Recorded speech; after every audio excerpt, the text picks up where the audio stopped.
any patient or the individual uh, with sudden onset of any unusual symptom like chest pain or pain in the upper part of the stomach, abdomen, or arm pain or back pain or throat pain with sweating, it's better such individual consults a doctor the, as soon as possible, because that may be a first indication of heart problem.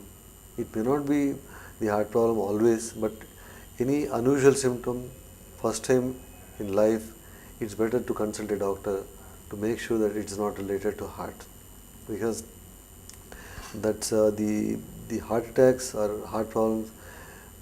The sometimes the manifest is so atypical, you can miss, or you can ignore it, or you can the uh, you may not recognize the symptoms, because the manifestation can be very atypical. See, the common the presentation is chest pain with sweating and the vomiting sensation and giddiness, but this type of presentation is seen only in 50% of patients.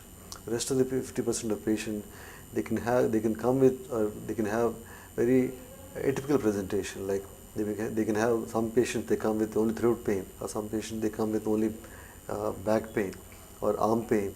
So the presentation can be they can come with different the symptoms, but so any unusual symptom first time in life, one should always go to consult a physician to make sure that things are all right.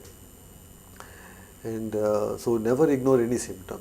So always see the lot of patients, they ignore the symptoms, and then they take ECG next day or after some time, only when the symptoms are more. So by the time the enough damage has occurred to the heart muscle, so even if you do something, you will not save the heart muscles. Sometimes in this period, the things can go seriously wrong, and then they can land up in with some complications. In the treatment, apart from the investigations, the first, whenever we say cardiac patient, we do certain investigation and to confirm our suspicion. And the commonest the cardiac problem is coronary artery disease. So in some patient may require coronary angiogram investigation, like coronary angiogram, and which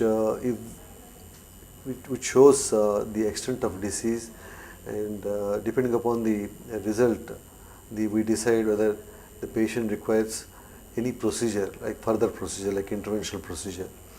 Some patient may require only the medicines. Some patient they require the angioplasty, that is balloon dilatation with the stent, the implantation. Stent is a spring-like structure, so we implant after the dilatation of the narrowed segment. And some patient they require the bypass surgery. Suppose patient has disease, blockages in all the three arteries of the supplying the heart, then the best option is the bypass surgery, coronary artery bypass surgery. And so these are the three modalities of the treatment. One is medical treatment, other is angioplasty, third is the bypass surgery.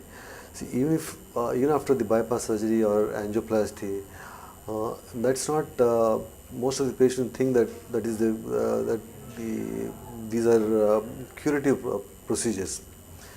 That's that's the notion they carry with them, but that's wrong, because none of these procedures they cure the disease, unless they take precautions, like walking and dieting and taking medicine regularly and keeping their sugar and diabetes under control.